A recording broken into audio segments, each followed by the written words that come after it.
tell the guys, we're thin but mighty. Anybody that's ever asked about our program over the last few years, I've been saying the same thing. And Princeton's always been a tough football team. You know, one thing about us is we're going to play tough. We love to hit. You know, hitting is like preached, and it's like the gospel in Princeton. I don't want to have all these rules and all these things that you got to try and memorize. Just the word all in. All in. Football is one of the greatest sports in the world. It was certainly emotional, no doubt about it. It always is between us and Ocean City. I don't like losing. The kids don't like losing. And I don't want to lose to the same team over and over and over again. We want to win a state championship. What's going on, everybody? Welcome into Cal One-on-One right here on Cape Atlantic Live, presented by Ulmer's Appliance Service. I'm your host, Nick Kosko, as we roll on with our baseball previews here in the spring of 2025. And with me tonight is Ocean City head coach Andrew Bristol. Coach, appreciate the chance to talk to you once more. Obviously, you guys are ready to run it back for another big playoff run here in 2025. Loaded roster, a lot of experience, and you got to imagine the boys are ready for the season opener this week against EHT. Yes, thank you, Nick. Thanks for having me here tonight. This, you do a great job with this for all the kids and all the fans here. So we appreciate you, and we're really excited. So I'm like a kid at Christmas. I can't wait for Wednesday. When you talk about being like a kid on Christmas, obviously, I think a lot of coaches say that when it comes to baseball, football, wrestling, basketball, whatever the case may be. What kind of excitement do you feel just a day, now that we're 2 days, just a little less than 2 days out now from the season opener, first pitch of the season? I know it's a little dreary out for March, but it's still, I got to imagine when that first pitch is thrown, it's like, this is heaven right now. Yeah. So it's, it's a nervous time, a nervous energy kind of thing. And not so much that I'm nervous about the outcome, just nervous to get it started. And, this today on, you wake up, the first thought is, what's your lineup? What's this? What's that kind of stuff. So just real excited, real anxious. I can only imagine that you're, I'm anxious for the season to start, but, I don't play. I'm not a coach, so I can only imagine what you guys are feeling. So you have a lot of returners coming back, 18-8 last season, got to the South Jersey Group 3 quarterfinals, ran into Delsea, which we know is always a big program, and obviously, Coach Smith now coming over to mainland, so that'll be even more interesting. I'll ask you about that in a second, actually. But when you look back at this offseason, maybe reflecting on the 2024 campaign a little bit, what was the main message, the main point of emphasis, maybe throughout the summer and fall ball, then ultimately leading into this spring? Just experience. The team's going to be coming back pretty full. They got a taste of what success was, but a very small taste that they liked, but were disappointed with the final outcome. We had a really tough battle with Delsea that last game. That's been lingering in our thoughts probably since May. But a team that has big goals and big aspirations as this season is about to begin, and that started probably a week after that loss. We got back to work in all our different ways and all our different things, coaches and players alike. So, I think that we basically crossed the days off and circled Wednesday and are ready. I can only imagine just like a little bit of maybe a countdown clock in the locker room or the weight room or something along those lines. And it's like, all right, we have 60 days, around 30 days, and something along those lines too. What was the? I'm curious about the mood of the players. And again, now we're talking almost a year ago now since that playoff loss, and again, a 10-9 game. It could have, it was anybody's baseball game at that point. That team ended up playing for a state title. Delsea did last year. What was going through the players' minds? I mean, I can only imagine, just trying to get over a defeat is very difficult, especially one of that magnitude. But as the days and weeks and months rolled on, has the mindset flipped a little bit, especially for a lot of guys that are going to be playing college ball next year? Again, you have a lot of talent, a lot of experience coming back here in 2025. I got to imagine it's state titles on everybody's mind right now for 2025. 100%. And, we go in with a mindset that from the beginning that we expect to win. That's always our mindset. We're going to go into every game expecting to win.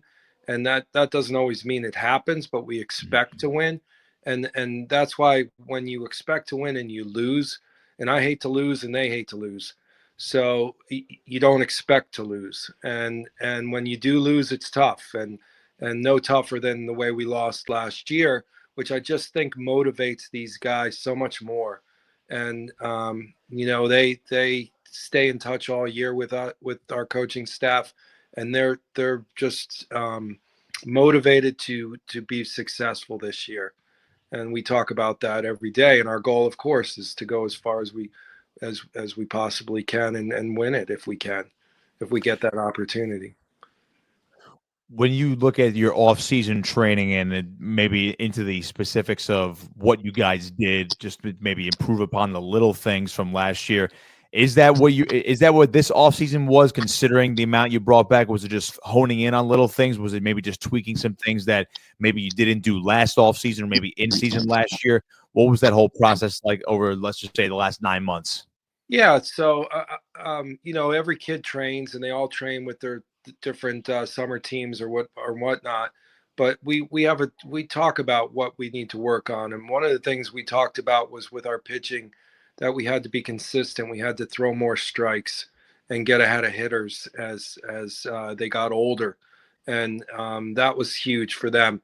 And then conditioning, obviously, and the more conditioned as a pitcher you are, the deeper you can go into games.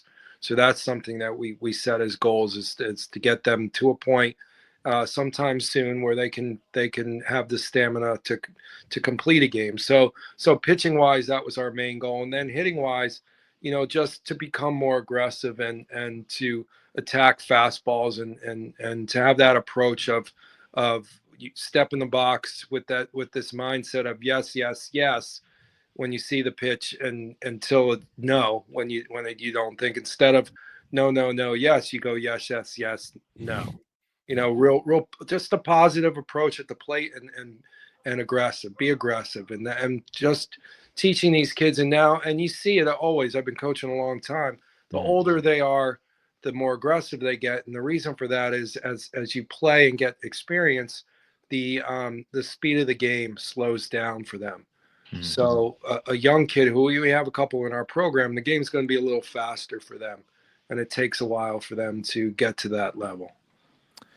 When you talk about these guys seeing the game, much easier year to year as they get older, they're seeing the game slow down, particularly from the pitching department, where if it slows down there, then they can really hone in, throw those strikes, and get ahead on hitters. You have a lot of guys going to college. I can only imagine, again, as you just said, you've been coaching a long time, so you've seen immense talent, go off to play, at the highest levels of collegiate baseball, and so on and so forth.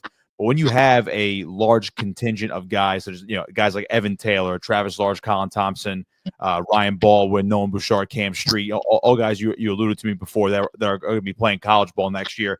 When you see all that influx of talent, do you sometimes just step back and just are in awe of some of that talent in some years?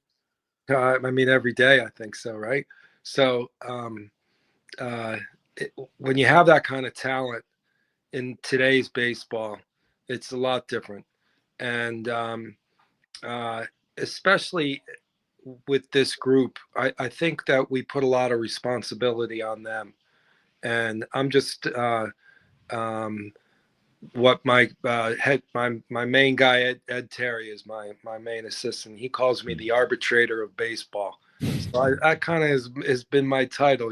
Let them do what they do, and just kind of guide them and make sure they stay in that right direction. And that's been pretty easy with this group so far for me. When you call yourself an arbitrator of baseball, again, people like to call, especially at the high school level, you're the head coach. Manager's almost reserved for, Major League Baseball. It almost seems like, but when you've seen so many different things as a head coach of a high school baseball team, you've been at Ocean City for so long. Have you changed your coaching style at all over the past couple of years? Have you stayed the same? Have you only tweaked some things? I feel like being an arbitrator, it's like you can almost just oversee everything and then start delegating everything at this point. Yeah, sure. And that's where I am now. I have a tremendous coaching staff. In fact, I just added a couple guys, and Kenny Williams from Millville, he's there now. And I have a guy, Frank Koppenbarger, who's with the Phillies for 30 plus years. And then, all my other guys that I've had forever, Craig Mensinger, the old coach, and then Ron Moretti, who's been there for even longer than I. So I'm tremendously blessed with a great coaching staff. And so I kind of I trust them with everything, and I oversee that. But in my earlier years, I was a lot more fiery and in your face kind of guy, and those kids don't exist anymore, really. And if you try to coach like I did 20 years ago, you're probably not going to be around very much longer. And so you learn, and of course, as you get old, I'm an old guy, Nick. I'm going to be 60 next couple weeks. Your life, I wouldn't call you old. Come on now. So I've mellowed with age like a wine, I guess. Well, the program is certainly aged like fine wine as well, considering you guys are going to be in contention for a South Jersey title, and of course, the ultimate goal of winning a state title like you just did. I believe that now 4 years ago, 2021 was the state title for you guys, right? So when you talk about these goals with your players, and I got to imagine they know the expectations year in and year out, especially these guys. A guy like Evan Taylor. I know people are going to be talking about him all season long, but he's going. He is committed to Alabama. People think Alabama. They think football. They think basketball now at this point. I can only imagine they're going to think about baseball when they get high level players like that. When they know they're going to go play at that level, whether it's Division I, Division II, and they know how good they are and they put in the work for that. The expectation to win a sectional title, to win a state title, that just comes with the territory. And is that secondhand nature to your players at this point? Yeah, I think so. I think a lot of them have played in so many big games, whether it's with me or with their organizations and showcases, that's not something that phases them, especially a kid like Evan Taylor, who just is so gifted. And but Evan Taylor hasn't changed one bit as a kid since the first day I had him. He's very grounded, and that's a tribute to his parents and his grandparents and just the people who he's surrounded with. And he's never been a kid that thought he was anything more than just a kid who loves to play baseball, and that's what really makes him special to me. Talking about the team overall, you guys play in the very competitive American division. You have, EHT, Mainland, Prep, Vineland. I think I'm missing somebody off the top of my head, but Millville. So when you talk about the division of itself in the American division, just how the Cape Atlantic League works, that this is the cream of the crop, so to speak, with these teams year in and year out. Is it almost an honor to play those teams every year? Because I almost don't see. I mean, again, unless you travel up north, because again, North Jersey has a lot of great baseball teams, and there's some teams out west too. But I feel like this group of schools, year in and year out, and it seems to almost never change with this top division. Yeah. You're not going to see much better competition in New Jersey than probably right in your own backyard. I agree. I think we have one of the best divisions in the whole state, and I was thinking about this today. I couldn't tell you. And a lot we've beaten teams twice in the year, but I don't know if they were back-to-back days. Like there might have been a rain out or something. So to be able to, think about that grind of 6 other teams, all of which are baseball schools that do well, have had success. And you have to go out there 6 times back-to-back and beat these guys.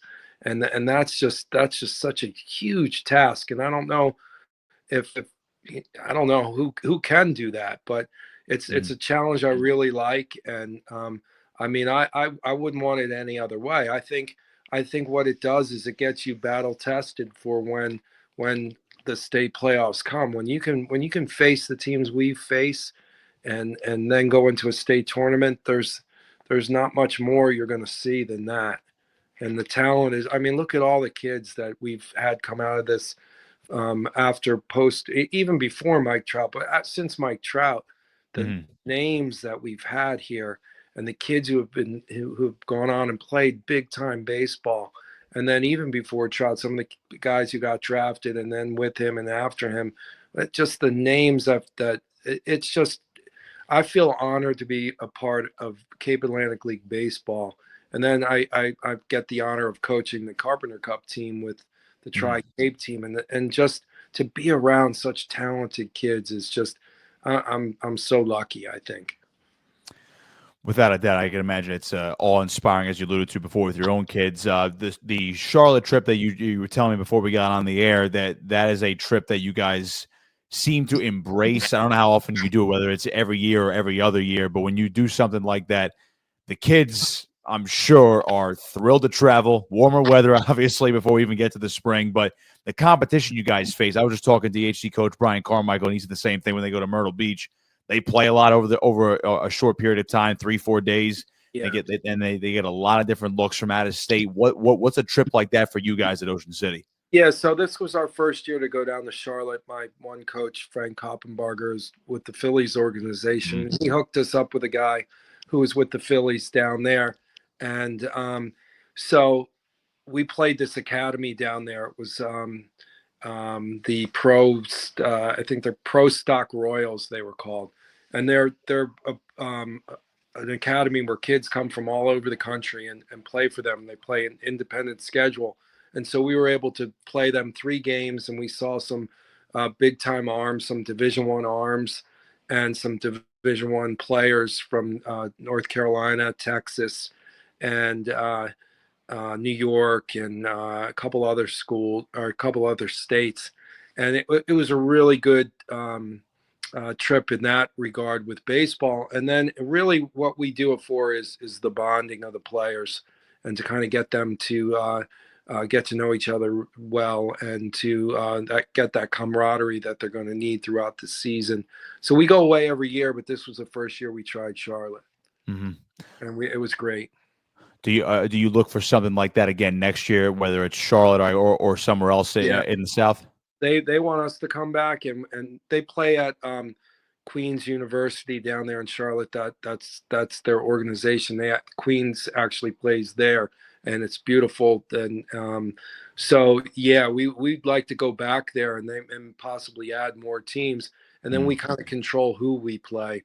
So sometimes you go to some of these other places, you'll play really good teams, and then they'll throw a couple in there that maybe aren't as highly competitive. So this way we get to kind of control the situation, and the weather's great, and the team bonding's great down there. So yeah. I'll transition to a team that's also close to your backyard, of course, old school rival, Mainland. They just brought in Coach Joe Smith, who was at Delsea, who, as we alluded to before, you guys saw in the playoffs last year. I'm just curious from your perspective, because you've been at this for a long time, and obviously Coach Smith has been one of the most successful coaches in New Jersey's baseball history, and what he's done with Delsea. But now you're going to see him a couple times a year, and of course it's the team over the bridge. I think it's like what you guys like to allude to, Mainland. Yeah. What do you make of Coach Smith making the move over here to the Cape Atlantic League, and what are your conversations with him like? I don't know how much you've interacted with him recently or over the years. What was that whole situation like for you guys at Ocean City? Yeah, so Joe and I are good friends. We've known each other for a while. It's no secret he's beat me, I think, 3 years in a row and eliminated us. So, but I don't look at it like that. It's not me versus Joe. And a lot of people like to bring it like that. But for me, Joe's just another guy that I'm friendly with, and the rivalry's great. And he'll add to that. And in the moment, there's Joe. Nobody's more competitive than him, and it'll be a fun battle. But I think one that we look forward to, and it just gives it that another spice, another flavor to it, and we'll see how that kind of plays out. I'll miss Billy. Billy Kern is one of my great friends. And not seeing him over there is going to be different. But he'll still be around, obviously, as the athletic director. But I just love that rivalry, and it's everything that high school baseball is. You just go to one of those games and you see it, and so it's great to be part of that. And Joe will make it fun. I'm sure it'll be intense. April 7th and April 8th, a little home-and-home series with Mainland, basically in the first week of April, which will be nice. Now, once you guys get through the first week or so of the schedule. So you guys open up on Wednesday with Egg Harbor Township. Then you hit the road against the HT the very next day. So a nice home and home series to open up. What do you make of EHT this year? How are you guys preparing now? A couple of days out, I can only imagine the earlier start to the season is has definitely changed some things for you guys in the preseason. So I'll leave you here with this, just leading into your season opener and first pitch, which of course, your Christmas Day is coming up on Wednesday. Yeah. So what's the preparation been like ahead of the season opener? Well, so before I even mention that, one of the big things it's going to be real tough for me is our second series is Hamilton. Mm-hmm. Lasasso and I, Frank coached for us in our program, and Frank's like a little brother to me. So that's going to be interesting. Mm-hmm. Hopefully I don't have too many tears in my eyes when I exchange lineup cards with him, because he means a great deal to me, and I hope he wins every game but two. Yeah.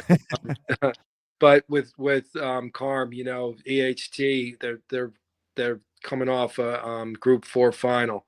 And there's no better coach in the area than Carm. And he gets those guys ready every year. They play hard. They kind of reflect his mentality, which is tough and in your face kind of defense, and they mash the ball I expect that again this year. There's never a moment where you feel comfortable when you play EHT. They're going to bring it every inning, every game. So we right away we're going to be right in the thick of it, and that's the way it should be. That's what's great about that Cape Atlantic League baseball. Looking forward to that season opener on Wednesday. It's opening day in high school baseball here in South Jersey for the 2025 season. Ocean City head coach Andrew Bristol with me here on Cal 101. Coach, really appreciate your time this evening. Good luck this year. Looking forward to watching you guys. Against the alma mater EHT, I might have to, go to the back corner a little bit. Maybe not watch that one, but I'll be certainly looking forward to watching you guys all season long, and hope to talk to you again for a playoff run. Okay, thank you so much, Nick, and thanks for everything you do for us. Appreciate that, Coach. Cal 101 right here on Cape Atlantic Live is presented by Ulmer's Appliance Service.